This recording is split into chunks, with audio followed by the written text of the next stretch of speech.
Jeremy Affel, Built for the Storm podcast. I have been introduced. Here's why it took me a while. Because me and Tony, my boy that's walking me through all this stuff, we tried to get YouTube to go live with it as well. And by the time we got through to them, they said, congratulations, you only have 23 hours and 59 minutes till you can actually go live. That's great. So I got a congratulatory note from YouTube saying I got to wait 24 hours. So I'm just on Instagram Live. That's all I am right now. I apologize. I know the press kit went out, the release went out and said, hey, it's going to be YouTube, it's going to be Instagram. So we're doing the best we can. We're going live on Instagram, and next time we'll be on all of them. We'll figure it out. We'll get the kinks worked out. This is episode 1, and I'm super pumped because I don't have a guest. So that means I get to just rant. Pretty fired up. So I'm thinking about what I want to rant about, right? I'm trying to think about it. And I figured it out. Y'all know I'm against analytics. Y'all know that I'm always on them. I'm always harping on stuff because there's a big reason why you shouldn't only go analytics. And I know people are starting to make the adjustment. They're not analytics. They kind of go with feel with some analytics. It's kind of back and forth. And I got to go into spring training this year because we got invited back. So we'll just call it the previous regime. I don't really know what else you want to call it. Didn't allow us in. They didn't invite us in for 4 years. From 2017 or whatever it was, 2018 to 2024, we were not. I didn't get to go to spring training. I didn't really get to go in the clubhouse. They didn't want us in there. They took down the pictures and the photos of all the historical scenarios. They just wanted a whole new skit. So we were not allowed. We were not allowed to be in the clubhouse. And I think it was because they were afraid that they'd be like, hey, Jeremy, what do you think you should do? And I would say, grow a pair of cojones and freaking dominate some fools. That's what I would do. What about my curveball? What about my spin rate? I don't know anything about that. I just know you got to think you're better than the other guy. Like, that's all I know. I know how to finish a pitch. I know how to compete. I got to believe that I'm better than the other guy. Throw a few scuds. We all know I did that. I throw some scuds in the dirt. I kind of throw some balls because I don't give hitters a lot of credit, and I think they'd swing at the rosin bag if you threw it at them. I really do. I really think that's what would happen. So I kind of don't know if they wanted us in there giving that advice because I want to go with my gut, right? I want to go with that. I know which guys are ready, which guys aren't. I know which guys have the courage to go out there at the time. I know all of that. And what we talked about sometimes might be the same. I was starting to kind of think about the scenarios, and I was like, well, maybe I shouldn't be so hard on analytics. Maybe they just said it differently. Maybe they just were like, hey, we talk hot zones, cold zones. I remember one time doing a set with Tolbert, and I was like, well, Bumgarner can throw to all 6 of the quadrants. And I remember Tolbert laughing. He's like, there's no such thing as 6 quadrants. That's why it's called quadrants. I was like, that's a good point. However, there's 4 zones. There's upper left, upper right, lower left, lower right. Then there's the kind of middle left, middle right. So there is more than just quadrants, but we would say, where are their hot and cold zones? That's what we wanted to know. We didn't want to know, hey, man, based on this guy's, lift rate or spin rate. Like, I just wanted to know where I should throw a pitch and where I shouldn't throw a pitch. And then they would say things like, hey, be careful on curveballs of this guy. He can hit a curveball. Whose curveball? My curveball? CC Sabathia's curveball? Kershaw's curveball? Whose curveball can he hit? Because they can't hit all curveballs. He might have a curveball bat speed, or he might have a curveball recognition, but that doesn't mean he could hit my curveball. So I would go back. I'd look at video. And I'd be like, okay, like I see a similar curveball to mine. He's hitting that pretty good, or he's not. I'm still going to throw it, or I'm not. I'll go to the split. I'll stay hard sinkers. I'll stay away from them. Those are the kind of things I looked at. I didn't have any idea on, hey, the launch angle on this hitter, he's going to want to hit this pitch here. And if you can keep your spin rate at this, and then maybe maximize your degree of tilt, like that just seems like a lot to me. It seems like a lot. And so it was really hard for me to jump on board with all these analytical approaches. A computer telling me how to throw, when to throw, who I should throw to, who I shouldn't throw to, didn't seem like a lot of sense, because then you have a manager, say like Bochy, that has been a part of this game for 30 freaking years. 30 years. He's been a part of World Series as a player and as a manager. He has a feel for the game. He likes to play the chess match. And then you just handing him a piece of paper saying, well, basically on the computer saying, this is who you should play. Or maybe I would play that guy, but his hamstring's a little tight right now, or his oblique's a little tight, or frankly, he's swinging a wet newspaper through the strike zone. Like I understand based on the computer, this might make sense, but not based on where he's at physically. So I don't want to do it. Or, hey, Jeremy should pitch today. He should face these guys, except for he's got some random injury. His groin hurts, his oblique hurts, his back hurts, neck hurts. Or I watched him throw the last 3 games and he can't hit the broadside of a barn. So maybe based on that, maybe we need to get him to work a little bit more. Maybe we should pitch him in a less intense situation to maybe back off the pressure because he's just not feeling it. Those are the kind of things that computer has no knowledge of. It doesn't have a feel for the human side. It does not. So I'm not all for analytics. Doesn't mean I'm fully against them right now. I'm just not all for them. So going into spring training, Buster calls us, and he called us in the offseason. We were all ecstatic. Everybody was. I was. I'm sure a lot of guys were that knew him and knew how he thinks. He does. He has some analytical background in the sense of probably how he thinks about the strategy of the game, but he also knows makeup. He knows how to read the player. He knows how the character of a player. He knows what he's looking for in players. I remember having conversations with him a lot on the bench. Sometimes I'd like a certain guy, and I'd be like, man, I really like this guy.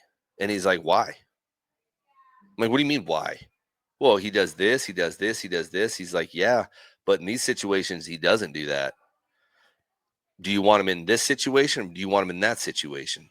Anybody can hit with no one on, but with somebody on, how does he hit? And so you look at that, because I look at a guy maybe hitting 220 and say, I don't know if I'd want him at the plate, except for he has 90 RBIs. So maybe he doesn't hit well with no one on base, but when someone's on, somehow he drives in runs. So I think that there's a lot of approaches that Buster has. And so I was really, really excited when he got brought on as the president, and I called him and I congratulated him. And I said, are you ready? He said, I don't know. And obviously he's new to the skit, but I knew he could do it. I knew he was a good leader. Some of these players he had played with, the game's fresh in his mind. He's not separated too far away from it. He was around when they started to bring in some of the analytics, so he kind of understood what they were trying to do rather than have to be caught up on it. So I think overall it was a great decision. And so when he called me in January, it might have even been December, he was like, hey, I'd like to bring some of y'all in. You don't have to do it. I can completely understand if you've got other stuff going on. Don't feel like you have to say yes, but I'd love to have you around the guys. I'd love you to have you around the coaching staff and just kind of have you back in the fold a little bit again, because I want to bring some of these guys back. And I was more than willing to do it. And then seeing they brought Javi back, and Vogie's kind of been in the system. Javi's been on TV, but, back in uniform, and Pence and Casilla, bringing him around some of the guys. And then you saw Pablo in there. You saw Bonds in there. So I think for me, I really appreciate what he's trying to do. He was trying to bring some of the history back, some of the guys back that understood the game from a different perspective and can kind of talk to the guys and maybe even try to learn a little bit. And so I went in with a pretty fresh mind, and I went in with an open mind. And I was against analytics, but I was like, this is the perfect time to do it. Because instead of being against the analytics, instead of saying, the analytics are stupid, which I was doing a lot, I said, well, I'm going to learn about the analytics, right? I'm going to learn. I'm going to ask why. I'm going to ask questions. And so I walked in, and I remember walking into the clubhouse. And by the way, the clubhouse they're in now, nothing like the clubhouse we got. The gyms are nothing. We had like this one floor gym that was like, I don't know, 50 feet wide by maybe 60 feet long, which is a good sized gym, but in a big league clubhouse, now they got a double decker gym with garage doors, unbelievable sound system. Our sound system was like a Bluetooth boombox stuck in a corner. They got these sound systems like a rock concert. They got cardio upstairs. You can look down on the gym downstairs. They got the garage doors opening. They got mounds sitting right out there to do towel drills with. They got we used to have the cold tub where it was just like a tin tub with a motor and a fan in there that spun around and ice. That was the cold. Now they have like cold plunges that are the size of hot tubs. They got hot tubs. They got a Swimex that is like 7 treadmills wide. They can run on them in the underwater. I mean, it's an incredible setup. What they're doing is pretty amazing. So just taking all that in and just realizing how the game has changed in the last 10 years forced me to actually ask why. And is it helping or is it not helping? Or is it a little bit of both? For me, I don't know yet.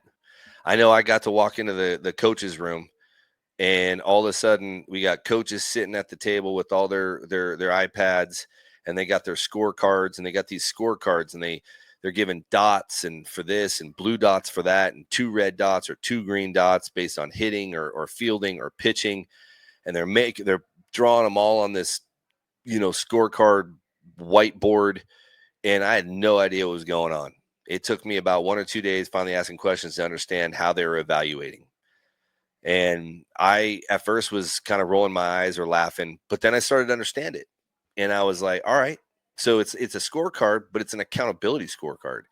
And it talks about great hitters and how they hit. How is their approach at each at bat?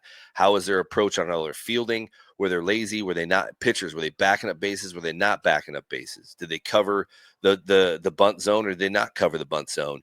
Did they make a good pitch on an 0-2 count? Did they finish guys off in a 2-2? They throw wipeout sliders. I actually appreciated that. And I would laugh from time to time because I told everybody, I said I didn't understand how they would maybe, I was a little bit interested in how they would score me.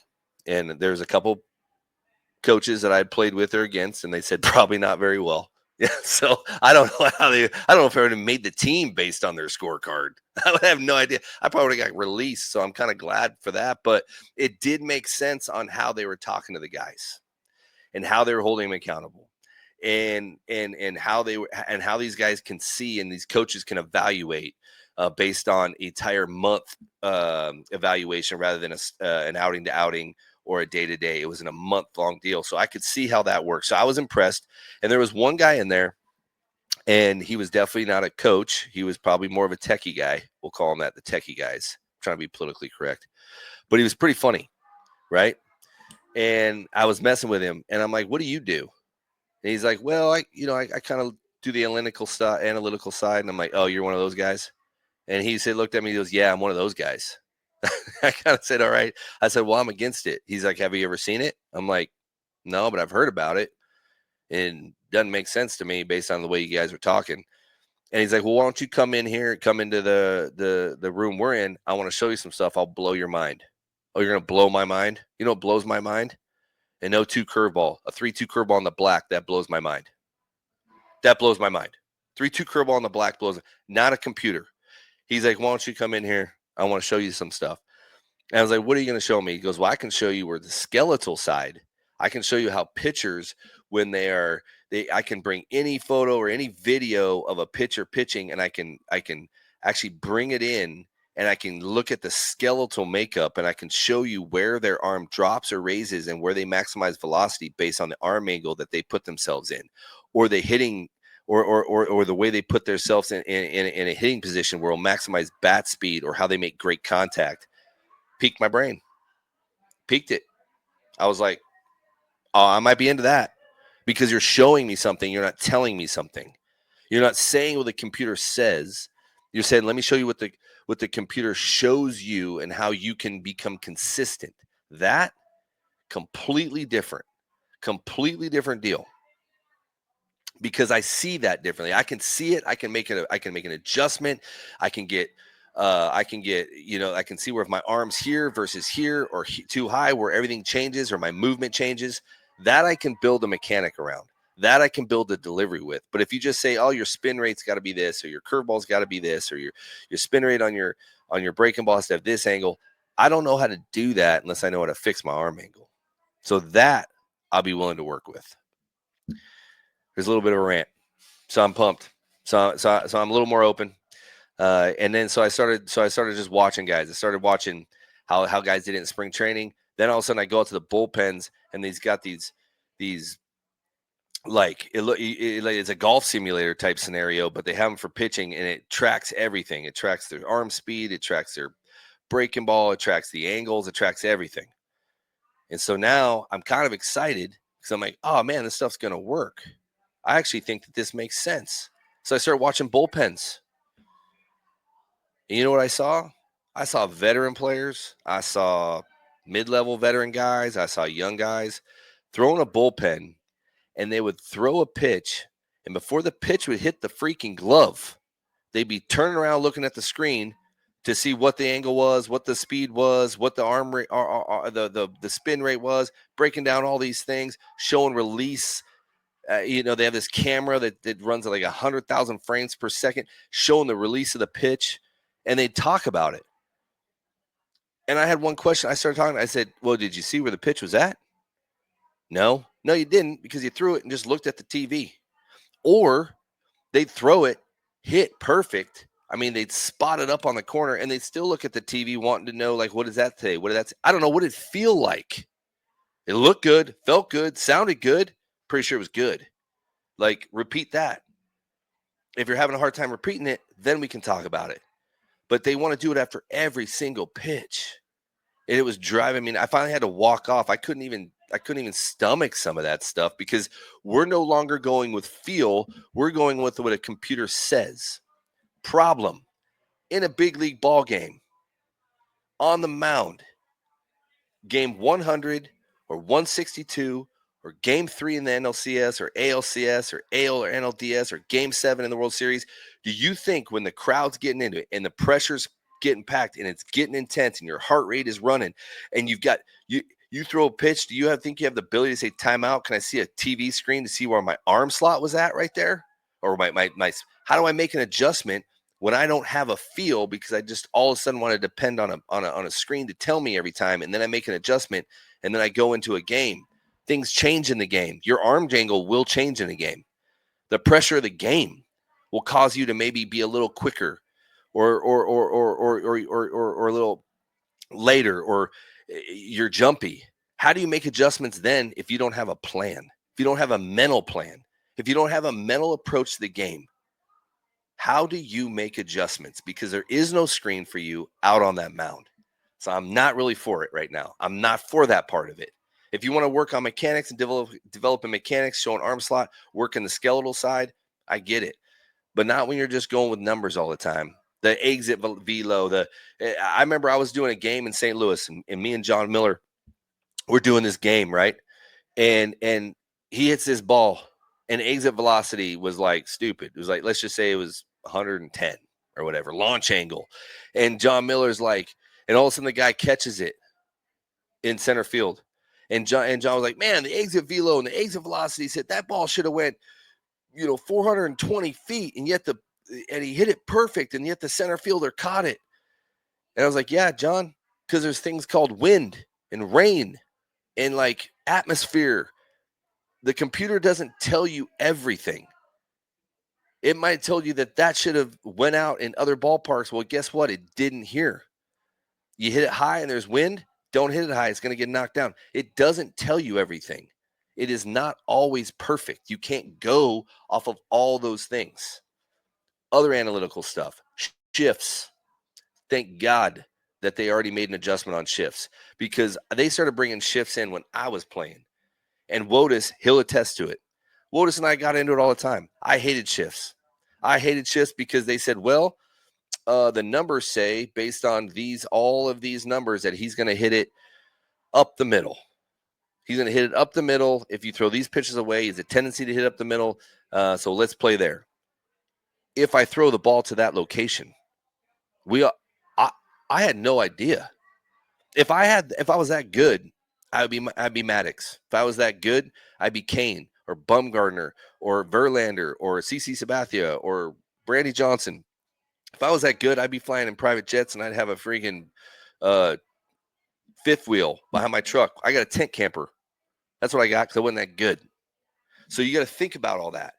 I needed guys to be in their area. because I'm going to throw a sinker. I'm going to throw it up there. I'm going to try to throw it away. Most of the time, I could do it when I absolutely need to, but I depended on movement, down in the strike zone, and weak contact. I could not guarantee where guys would hit a ball. So what would happen is we'd have play guys up the middle, and there'd be a 40-foot hole at shortstop, and a guy would hit the ball because I'd miss a sinker and I'd miss into a lefty, and maybe he would jam himself instead of rolling over. He'd be late, and he'd hit a 6-hopper into shortstop where you're thinking easy out, and there's nobody there. Or you shift them the other way, and I throw a sinker, and I'm supposed to throw it into a righty, and I throw it away, and he goes with it, and he hits it in the hole because there's no second baseman. And the argument was, well, it's the tendency. So the tendency for what? Well, the tendency where he's going to hit a ball, so we got to play it shade, not shift. And then they say they place the shortstop right behind second base. I give up a rocket. I got a duck to get out of the way. The shortstop's right there. He feels it, throws him out. And then the comment was, well, guess you're happy about the shift there. But I should have got beat. He hit a rocket.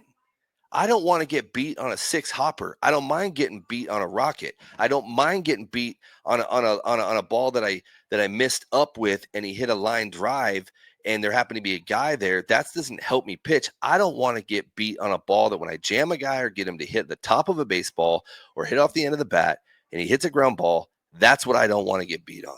So shifts didn't make sense to me. Shading, yes, but you still got to make the athletes be athletes. The second baseman, shortstop need to be able to make adjustments based on a non-perfect world, which we are far from. In baseball, if they're going to tell you anything, we're not perfect and we fail all the freaking time. So shifts don't make sense to me unless you're real good. Maddox put his own shifts on. Maddox told guys where to move over. He'd say go a foot to the left, but he could hit his spot. That's not a reliever. That's not a lot of pitchers. So taking that away is the best thing that they did in baseball because it keeps guys from overshifting and being able to make pitches and not have to be so perfect, which caused guys to walk a lot of guys because they felt like they had to be perfect rather than throw a strike. Keep it down, get weak contact, let your position players play. And that's what I was all about. And that's why I'm super pumped about them removing the shift. And the shift, by the way, did nothing but take away a single. If Albert Pujols or Goldschmidt or name the big time players, Poppy or Judge or all these guys, if they hit a single on a weak ground ball or a single on a ground ball, I win. I just didn't want to give up a 4-bagger. So you shifting to keep a single from happening doesn't do anything for me. But if we overshift and I beat him and he gets a single, it didn't matter. You didn't take away anything. I beat him, he won, rather than I threw a bad pitch and he beat me. I would rather go with the I beat him and I win scenario, not I beat him and he wins. That it really was mind-boggling, and it was a guess. It was a guesstimate based on tendencies, and you can't always do that because not all pitchers are the same, and not all hitters see pitchers the same way. So that's why analytics don't make a lot of sense to me. They don't. You literally you can't focus on all that. Then you have the bullpen analytics, right? Like which guy do I throw when?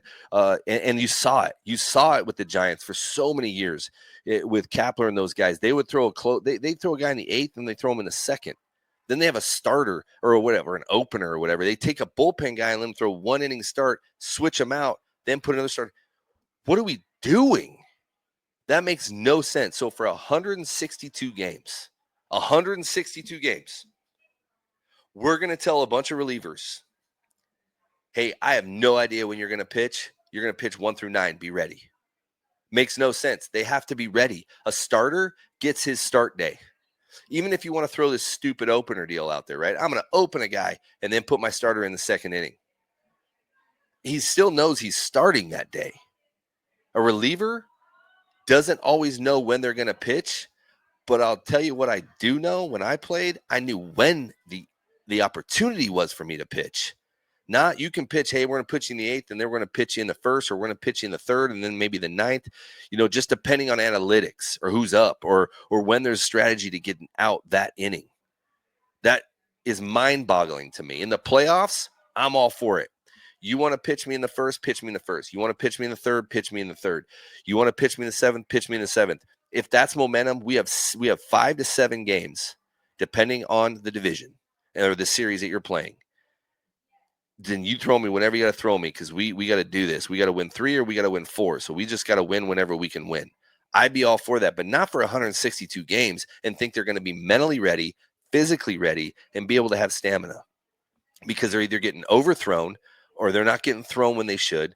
And then they're getting sent out constantly because you're on a roving door, because you want to use up the option strategy, or you want to, hey, analytics says this pitcher should pitch against these teams, but when these teams aren't here, put them down AAA. So now you're bouncing these guys back and forth over AAA in the big leagues. Their families trying to keep up with them. They're flying them back and forth around the country to the minor leagues, to the major leagues. Then you never know when you're going to pitch in that game. You don't have a idea. There's no known mental preparation. And then you're saying that you need to be the best. There's no preparation. So the sports psychologists that make a lot of money, that have figured out a lot of things, and David Cook is one of my favorite guys, by the way. I'm going to do a shameless plug. David Cook, he wrote 7 Days in Utopia. He wrote the book called Greatness. They made a movie on the 7 Days of Utopia. Robert Duvall was in it. Great movie, better book. Wrote the book on Greatness. Amazing things on how he helped the Spurs out when they were in their run in the 90s, when they were just a powerhouse of a team.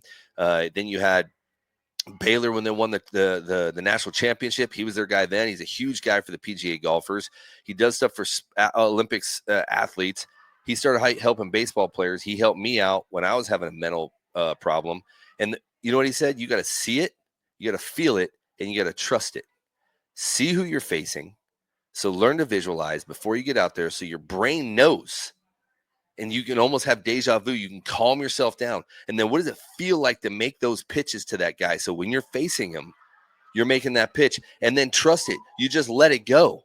But if I don't know what to see, if I don't know the situation I'm supposed to see it in, or I can't be present, or like, okay, the 7th inning, close my eyes and the chaos and try to mentally prepare. I have to mentally prepare for a first inning, or a 6th inning, or a 4th inning, or an 8th inning. It doesn't make sense for execution. Your body can't work like that. They have to have an idea. They have to have roles to be able to execute appropriately, where they can do it 80, 90% of the time. And when you're available every game or any time during the game and you don't know when, that is a hard task to put on a bullpen. It's a hard task. So they have to stay away from that. Sometimes it's gut, sometimes it's courage, sometimes it's what kind of makeup are there. I will guarantee you that the computer did not tell me, hey, or did not tell Boach, you know what's a good idea? Let's put Jeremy in game 7, inning 2. Probably wouldn't have said that. Facing these, there's some lefties, but there was righties. There's Billy Butler hitting like 400. Like, I had to face all these guys. Kane, I had to face a lot of these guys that the computer might have said, maybe not a good idea now, but you want to save them till later. We knew we had Javi. And it's game 7. And it's game 7. There is no game 8, but the computer wouldn't have said it. But you know why Boach did it? Because his gut said, this is when Jeremy needs to pitch. Because my mental makeup, because my mental approach, because how I saw the game, my veteran status in the sense of, like, I've seen it. I've been there a lot. I've been in 14 years. I've been in pretty much any situation you can possibly be in. And I've been through the World Series. We all have. That bullpen down there was a veteran bullpen. They were ready to go. He knew he'd be ready to go. That's why he did it. Not because of computer, not because of some analytical piece of paper, or some guy ran it down from a computer and saying, this is what the printout shows. Here's the numbers. It's because I think Jeremy can handle it. I think Bum can handle. You think the computer would have said, hey, Bum just threw a complete game in game 5, give him a day off, and then throw him in the 5th inning through the 9th? You think the computer would have said, do that? No. Boach had a gut. Boach looked at Bum in the eye and said, can you do it? Bum said yes. Boach trusted it. He ran with it. He told me to be ready. Can I be ready in the 2nd inning or 3rd inning or whenever he needs to be ready? Because I need you to be ready earlier in the game. With Hudson, I got to put you in right number 2. This is how I want to do it. Can you do it? I said yes. He looked me in the eye. He trusted it. We're ready to go because he knew the mental makeup, not analytics. So you can't always go with that. There are times when you're like, hey, man, statistically, he does pretty good against him. The numbers that we see, his numbers are pretty good. Whatever reason, he hits a $180 off of Javi, but he hits 400 off of Affeldt. We're probably going to put Javi in right here in this situation with runners on 2nd, 3rd, needing a big out or needing a punch out because he doesn't see. Those things I understand, but not complete just analytical data saying when you should play somebody and when you shouldn't by a computer printout. I want numbers, I want statistics, and I also want gut. Because if that guy hit 400 off me and he hits 180 off Javi, but Javi's got a lower back problem and he can't finish his pitch and Boch knows it, he's probably not going to pitch him right there because he's not feeling good. It's just, he knows it, but the computer doesn't know that. They're just going to print it out. They don't understand the human side. And that's what we have to get back to. We have to get back to managers, players, understanding the game. Coaches understanding the game, not just the computer printout numbers. One of my favorite Pablo is good. I love Pablo at third.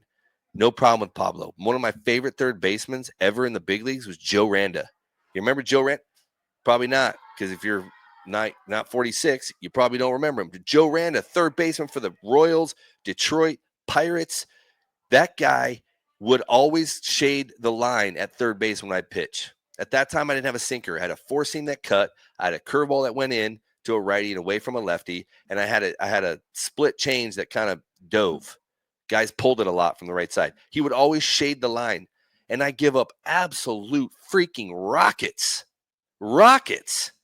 And he'd stop him. He'd just stop, and he'd be there every time. And I finally looked at him, and I was like, hey, how do you always stop a ball? They're hitting missiles. He's like, because your four seam cuts into a righty away from a lefty. They're cheating on you on the right side. They know it. They know you're coming into them. Lefties know you're staying away from them. Your curveball goes down and into them. Everything says hit it down the third base line. And instead of sitting and watch rockets go by me, I'm just going to stand in front of them. The problem, Affeldt, is please get weak contact. They're hitting it 150 at me. I need you to give it a 6 hopper. My hand's killing me. My palm's killing me. My chest is killing me. I'm pretty sure Joe didn't even wear a cup at third unless I pitched. Put a cup on, okay, because he needed to.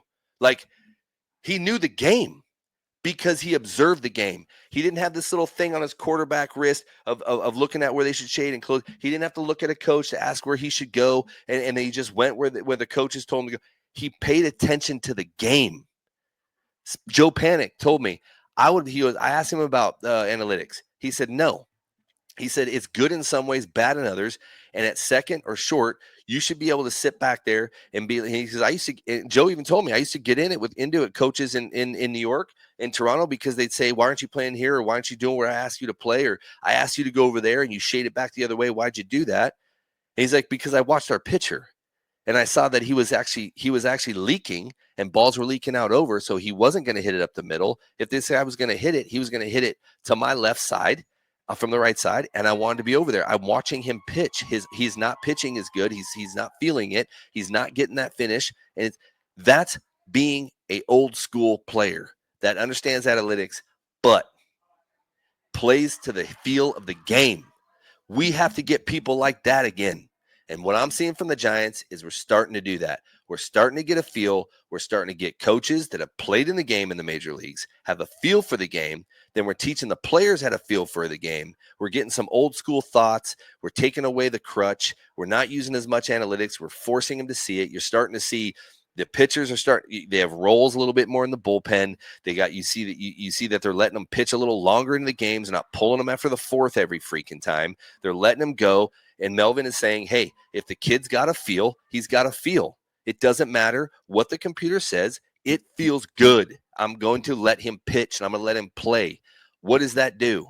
That allows guys to have confidence, stay in the big leagues longer, know they can get through it, be on teams longer, stay around. What does that do? When you have the same guys on the team and you're not doing a roving door, fans will come watch you play. Why? Because they see you develop. They see your personality. They see how hard you compete. They fall in love with you. They feel like they know you because they see you in all these games, and there's not like a new regime of like bullpen pitchers coming up every other series. They actually get to know because you're getting to compete. And when you feel like coaches trust you, you will get better. You will succeed. You'll stay in the big leagues longer. You'll start winning, which translates staying with the team, which allows you to be around, and you'll win more ball games because you understand the rhythm. That's what analytics doesn't allow you to do if you stay there on the analytical side. You have to be able to have a feel for the game and teach these kids what the game is like. It's built on failure. I don't like saying that word because I believe failure are teachable moments. But if you can get these guys to learn and to stay in the big leagues and to get through tough times and get through hard times and learn how to deal with, with failure or with unfavorable outcomes, to see where they're at mentally instead of shipping them out every time, or when they're doing really good, you still move them out so they feel like they have no chance, because no matter what they do, they're going to get moved out because they haven't become under a big contract type pitcher or type position player. It's not fair to the player. It's not fair to the development of the player, and it's not fair to the development and the way a team can succeed. They have to succeed based on teamwork, connection, rhythm, understanding each other, understanding the clubhouse, understanding how you're supposed to lead in the clubhouse. Fans love you. Front office loves you. You love each other on the field. You're connecting. You're working. That's awesome.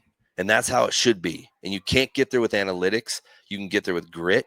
You can get there with tenacity. You can get there with just competing and getting through it. You can get there with guys jumping your butt a little bit and saying, hey, snap out of it. Start working harder here. Quit being lazy. Being a part of a team, running that gauntlet together. That's how you do it. That's how you do it. Not a computer telling you how to do it. Players holding each other accountable and knowing where they need to be at.